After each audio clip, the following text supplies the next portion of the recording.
guys, and welcome back.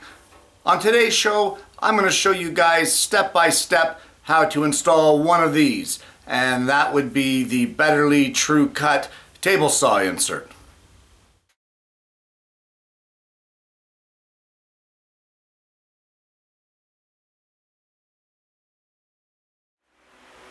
Well, normally this is my method of a zero clearance, and it's a homemade MDF version that I use a template and a flush cut bit to make these things, and I've been using them for years.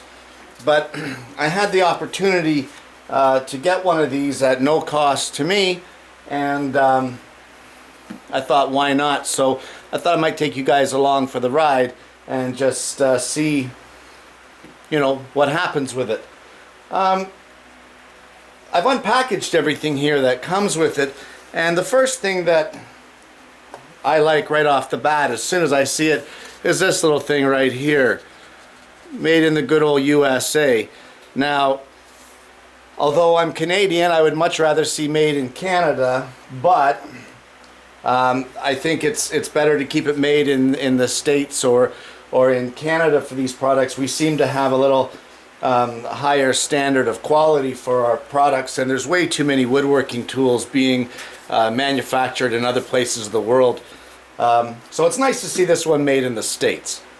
So let's just have a look at what we got here. For starters, we have the main throat plate of the saw, and we have one phenolic plate.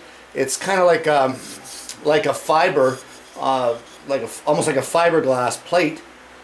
We have a 1/8 Allen key, a little stubby 3mm key. The mixing between the imperial and the metric kind of confuses me a bit, but okay. We have a total of 6 countersink bolts for mounting your plate. We have 12 little hex key bolts for leveling our plate in our throat plate, and we have 2 different sizes, 4 of each, for leveling screws for our main plate, and we have 2 ball bearing screws to hold our insert in, and 2 lock screws that will keep these from backing out once we get them in.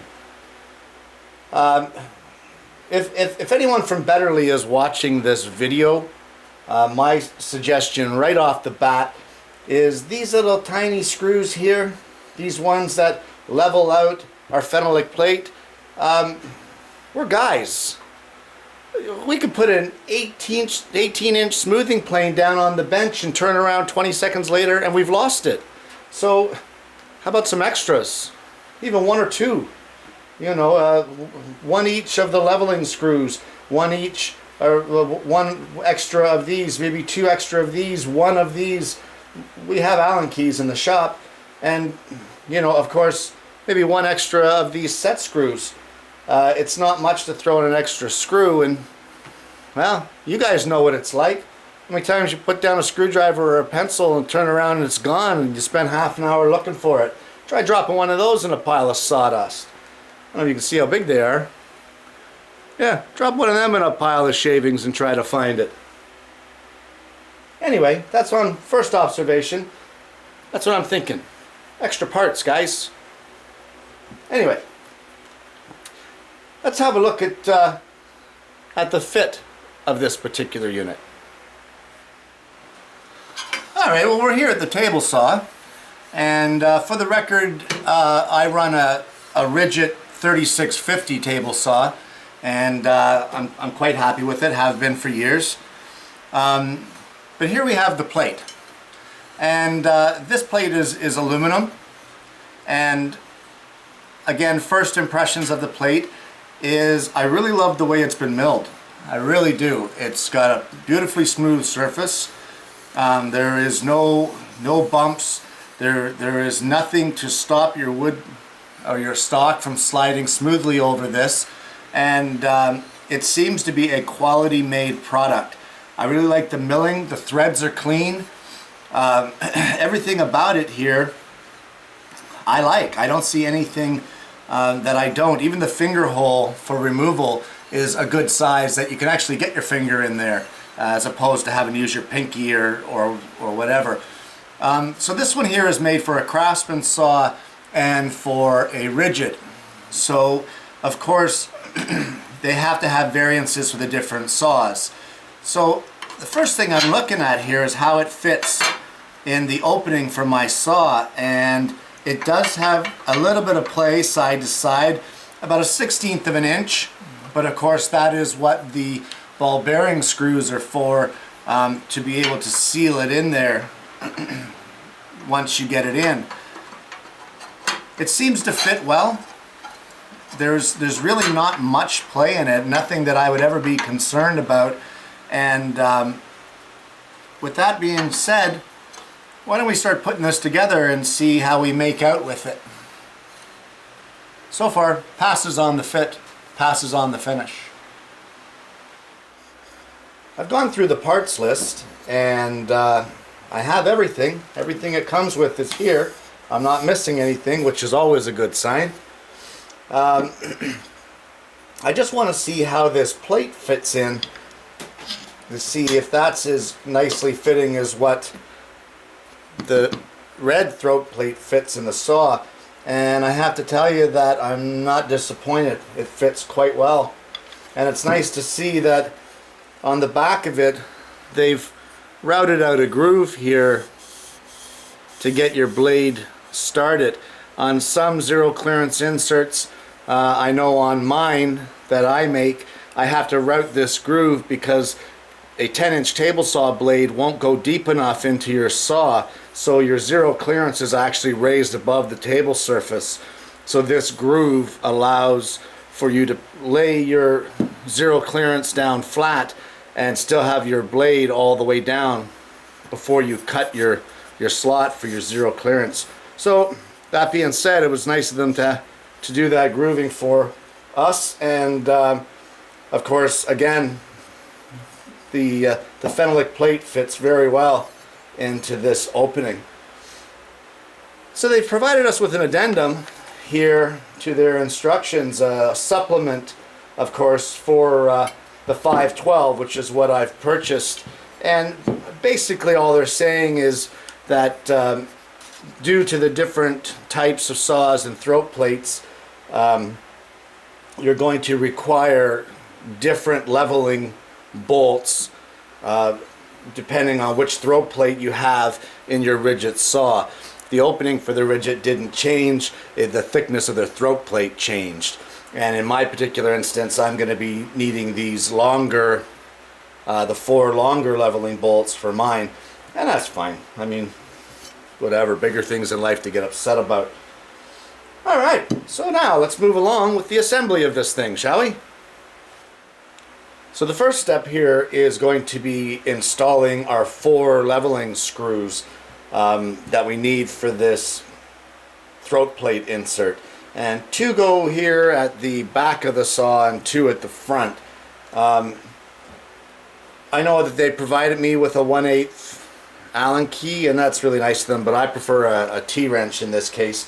So judging from that, the supplement assembly instructions, I'm going to need these longer bolts for my particular saw. So right off the bat, I'll be getting those put in for leveling out the throat plate. So we'll put all 4 of them in here and see how we do.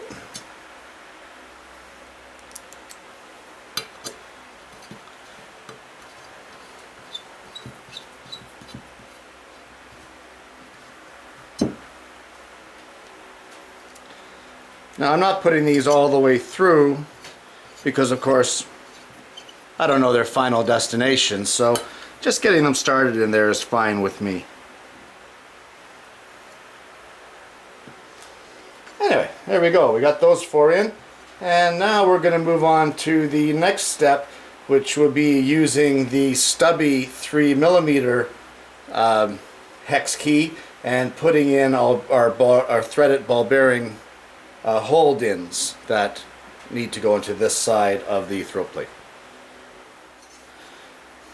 Before I carry on with the ball bearings, these threaded hex leveling screws, when they come packaged, they all come packaged attached together by the threads.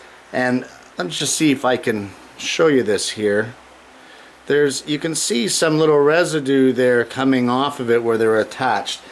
Now this may be used by them to prevent these leveling screws from backing out or, you know, changing once you get it adjusted. But I'm telling you, as I'm putting it in, it's really a hindrance to screw these in, and the Allen key has slipped a couple times. So just be aware that as you're installing these leveling screws, don't just be powering these things in, because I think you may cause yourself some problems. Looking at this now with the way it's going in, once I get these leveled out, I may put some Loctite on these screws, just the blue Loctite, so that I can crack them or break them open later. But definitely I would, as you're putting in these in, crank them in a bit. Once you start getting a little difficult to put in, just back it out another half turn and then back in, just to save yourself a little bit of grief. That's what I would suggest here for putting in these leveling screws. Okay, now we're going to move on to the next step. So our next step in this assembly is to mount these ball bearing screws. And what these are basically is they're a ball bearing screw that mounts in the side of the plate just underneath here, and its purpose, of course, is it'll snap this plate down in and it'll friction hold it into the opening of your saw. See if I can give you a close-up of those. You can see the ball bearing there, and of course it's just a threaded hex screw, and this is a 3mm, and they're nice enough to provide you with this little sawed-off 3mm hex key. And the sawed-off part is important because the threaded insert to put it in is actually inside the throat plate, right in there. I don't know if you can see that right here. So a regular hex key just isn't going to help you very much here. So you want to put this hex key in, and you want to thread both of these ball bearing screws. I don't even know if I'm calling it the right thing. It's kind of a made-up name here. So ball bearing screws, screw bearings. Okay, that's good for me. Screw bearings. So you want to put both of these screw bearings in to the threaded insert holes until the ball bearing comes out the opposite side. And you can see that this little hex key is going to go this far, and it's not going to make it out the other side. So that's when you turn it around, and this side of the hex key is a little longer, and you can get it in the opening just fine without any issues, and continue screwing this in, of course, until your ball bearing comes out the other side of your plate. Can you see that there? So that's one. Just as easy as that. I could even do it while talking. How's that? Not bad. And we'll put the second one in. You may also notice here, as I was showing you the close-up, or if you can see it here, that I've screwed in these leveling screws so that they're flush with the plate. Just a little less messing around when I actually go to level it to the surface of my table saw. So I'm just going to continue on here with this ball bearing screw, the screw bearing, and then again flip it around to the longer side of the hex key, put it into that hole, and you want to continue spinning it in until the ball bearing exits on the opposite side as such. Alright, so that's that done. And now we're going to take our plate over to the saw and I'm going to use my Veritas straight edge, and we're going to level out this plate to the table saw using these 4 leveling screws and our 1/8 inch either T-wrench or the 1/8 inch Allen key that they've provided.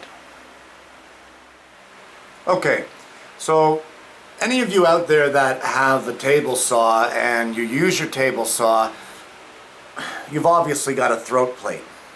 So if you haven't taken the time to level your throat plate flush with the surface of your cast iron here, then you're wasting your time.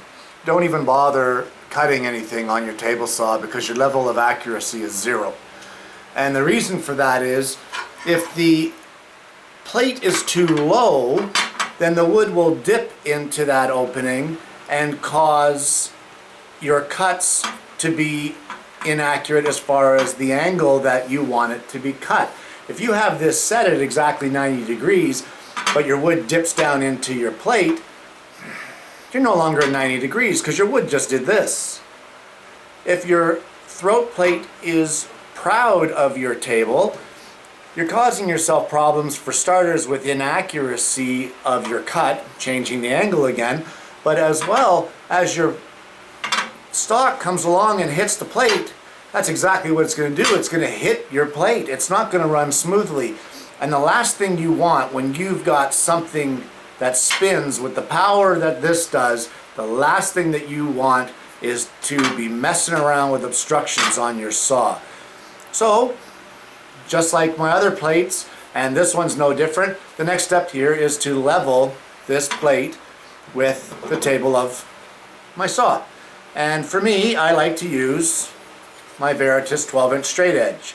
And all we're going to do is lay this across just like this, and then we're going to tighten or loosen the 4 hex screws at the front of the back in order to bring it up flush and level with this straight edge. I've decided that I'm going to use the Allen key that they provided simply because why should I be using tools that you guys might not have? The whole purpose of these videos is to help you, and first impressions, hey, I'm not going to use what they've got. Nah, let's use what they got. So here we go. I'm going to go ahead now and level this up. Got my straight edge here just on the back of the plate. Sorry. And I'm just going to turn these leveling screws just a bit to get them to come up flush here. And like I said in an earlier segment, don't force these. They do have that residue in the thread which makes them a little difficult to turn. You certainly don't want to strip them out. So I don't know if you can see that, but it's slowly coming up. We'll get the one end done almost flush, and then we're going to move over to the back of the saw and do that side. And we're almost flush there, so we're just going to bring it up to this side now. And I'm trying my best not to get my fingers in your guys' line of vision. But again, we're just going to crank this up like that. And I don't think it needs to be said, but I'll say it anyway, that the more you screw the leveling screws down, the plate comes up. I know that might seem silly of me to say for some of you, but I'm sure there are some beginners out there that are not aware that that's how it works. And, you know, nothing wrong with asking. Alright, so we're almost there. So I'm going to go ahead and finish fine-tuning this to get this leveled out. I don't think you guys need a video of me carrying on to get this fully leveled. But I will say, take your time on this step. It's important to have this throat plate completely flush with the surface of your cast iron table on your saw. Well, we've got our plate leveled out now with the table saw, and I don't know how well the video shows this, but as I slide the straight edge along, there's no gap either between here with our straight edge and our throat plate, or between here, our table saw and our throat plate. So I'm content with that. I'm going to leave it. And our next step now is to take our 3mm cutoff wrench here, and we want to screw in these screw bearings. I like that word, screw bearings. We're going to screw that in until the ball bearings touch the opposite side of our table saw opening, and then we're going to give it one extra half a turn. So we'll just go ahead and we will do that. I'm just wondering exactly how many times I'm going to drop this Allen key into the opening of my saw here. Again, we're guys, we drop everything, right? I'm sure this goes without saying, guys, but please make sure your saw is unplugged. I can feel my knuckles touching the blade while I'm doing this, so hate to see the mess it would make if it suddenly started up.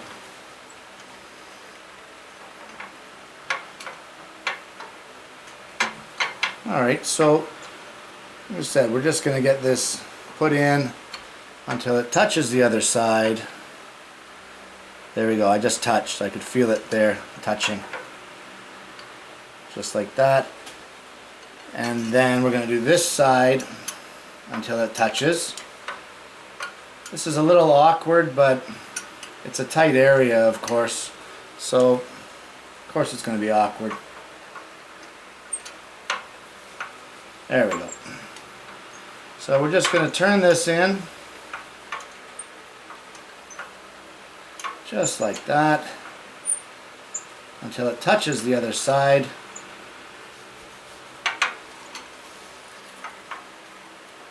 A little on the tricky side here, but nothing that is unmanageable. There we go. Got a touch on the other side, and just like they say now, an extra half a turn on that one. And this one here, an extra, once we get the Allen key, there we go, an extra half a turn. And that seems to have a nice fit there. So now the next step that we want to do is take those two little plastic, or sorry, not plastic, the two little set screws that were in the little plastic container in the initial segment of this video, and we're going to screw those in until we can tighten them up against the ball bearings to prevent them from backing off or moving out of that slot that they're in. So I'm going to go ahead and do that, and then I'll see you back here after that. In the last segment, of course, we were tightening in the screw bearings and putting in the set screws into the back plate to keep them from backing in or out. So just to give you something to be aware of, when I put in those set screws, it actually changed the position of these screw bearings to the point that I couldn't get my throat plate out.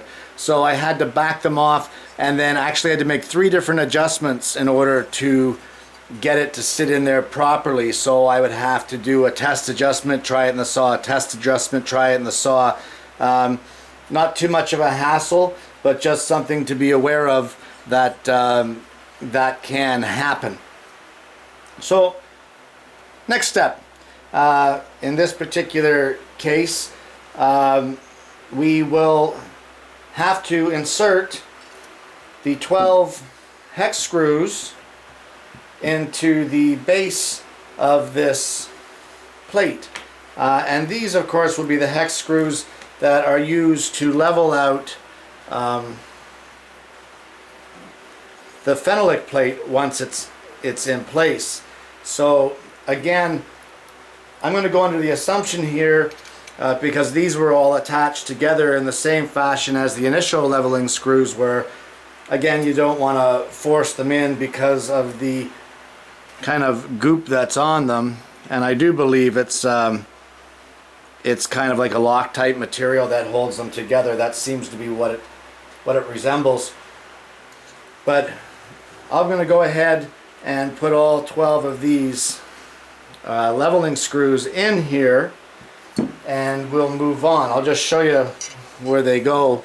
You're going to have one here and one here, and then of course here, and then I've put these two in, and I've put this one in. So I'm going to carry on and put all 12 of these in just to get them started. I don't need to crank them right down.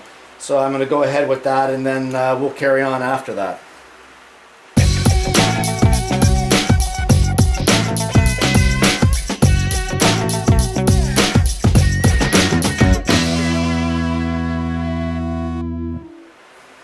At this point in time now, we want to put our phenolic plate into our throat insert, and it'll go with this groove that I showed you earlier.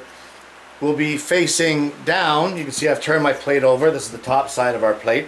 It'll go facing down, and the groove will go towards the skinny side, or the thinner side of this throat insert. So we're just going to sit it in there like that, and we've got 6 of these retaining bolts for this, and we just want to get these started. You don't want to crank these down because we still have a bit of a leveling process to do. So I'm going to go ahead and screw these in, and then we're going to move on to the next step. To be honest, this is actually a little more involved than I thought. It's not exactly a plug and play, but that's okay. I'm good with that. If it does what I want it to do, then I'm alright with that. So I'll carry on with these 6 bolts, and then we'll go from there.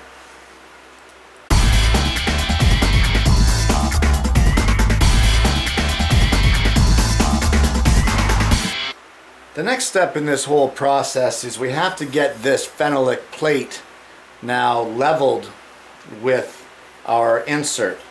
And what I'm going to do for that is again use my straight edge, and I'm just going to hold it up against it, and from the bottom end I'm just going to crank it up ever so slightly just to get it level with the top of the insert. Hopefully it'll go fairly smoothly, but we'll see. Again, we've got that substance that's on each of these screws that is a little bit of a hindrance, but I'm not too overly concerned about it, as long as we're being careful with it not to strip out these screws. So again, like I said earlier, you want to back them off a bit and then screw them in and just carry on like that. So we want to get this entire plate leveled with our throat insert, the same way that we did with the throat plate, or the throat plate with the table saw. You want to do the exact same thing for all 12 of these screws. Not quite sure of the purpose of the 12. The only thing I can see is that they've put one on either side of the retaining screws for the phenolic plate to try to avoid distortion from over torquing. And of course, I guess that's not such a bad thing, is it? So obviously somebody somewhere along the line has over torqued them and caused a bit of an issue. So I can see I'm a little proud there on this one, so I'm just going to back it off a bit. Not a big deal. And there she is, flush. Alright, you don't need to see me level all 12 of these, so I'm going to go ahead and level out this plate with the entire throat plate, and we'll come back for the next step because I get the feeling this is going to take a little bit. So I'll be back once I finish this up. Okay, now we have it leveled for the most part across here. Feels a little proud here on this one corner, but I'm going to tighten these ones down just so I can see if that's going to straighten it out. And if not, I'm going to have to re-level. I think that I'm going to have to re-level this corner because I can feel it and it just doesn't feel right. But anyway, so we're going to go ahead and use our 1/8 hex key in these, and we're going to tighten these down.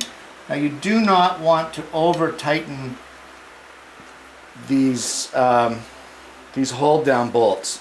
Just snug is fine, because it will cause distortion. And just like I thought, yes, this is proud still even after doing that. So I'm just going to back off the leveling screw just ever so slightly, just like that. Like not even a quarter turn did the trick, and it's right back to flush again. And again, it's a little proud in the middle, so I'll just back that off just a touch, and I'll tighten down this hold down screw here to make sure that it's going to remain to be flush to the throat plate. And once again, here is the same thing. As you tighten things down, of course it changes. This is a little proud on the end on both of these, but I'll tighten up the actual mounting screw and we'll see if that levels it out. And it did, although now it's a little shy, it would appear here in this one corner. So I'm just going to turn it up just a touch, and as simple as that. It was barely not even a quarter turn, leveled that out beautifully. So again, don't be over tightening these. You're over tightening and you over torque, and you're going to distort that phenolic plate. And once you distort that phenolic plate, then you've got all kinds of irregularities all the way through your plate. It's a little proud on this edge here, so again, with that 1/8 hex key, just a little tiny bit of a turn. That wasn't even a quarter turn, and it's right back down to flush. I guarantee you that stuff that's on there is like a Loctite, their version of Loctite, because it sure makes them tough to screw in, I'll tell you that. I know now why I use T-wrenches. It's because my fingers can't take this. This is tough on the hands, these silly little Allen keys, but neither here nor there.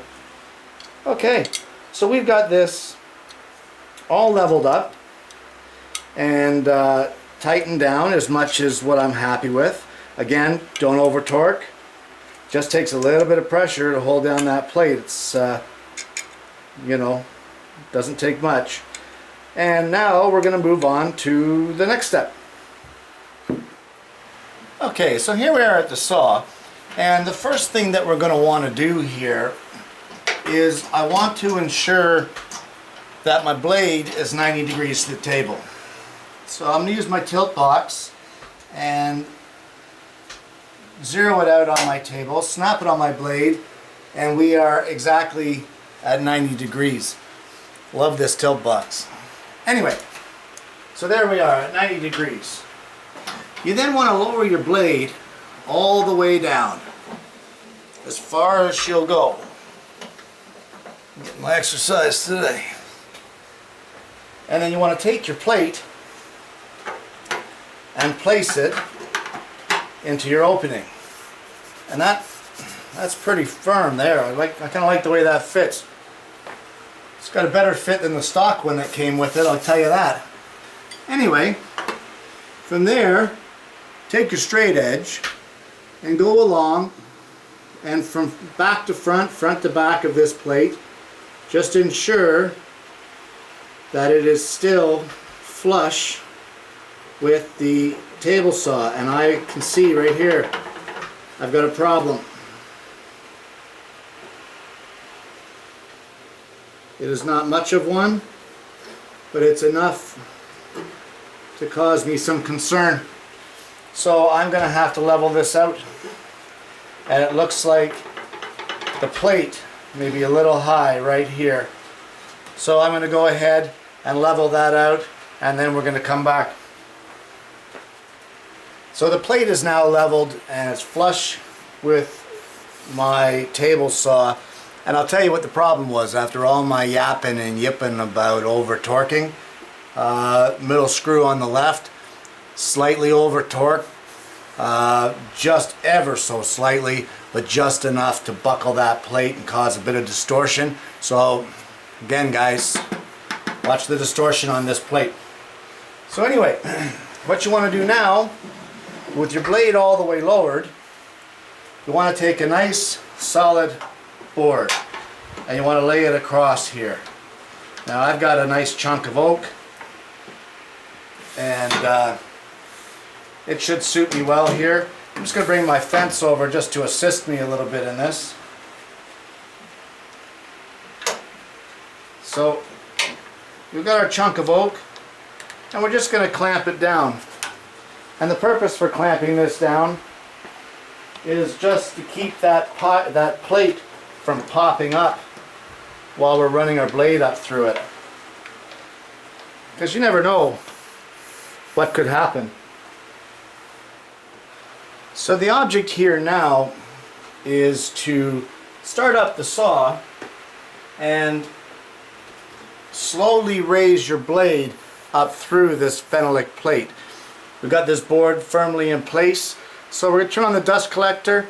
Don't forget your safety gear, guys, and let's see how this goes.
And there you have it.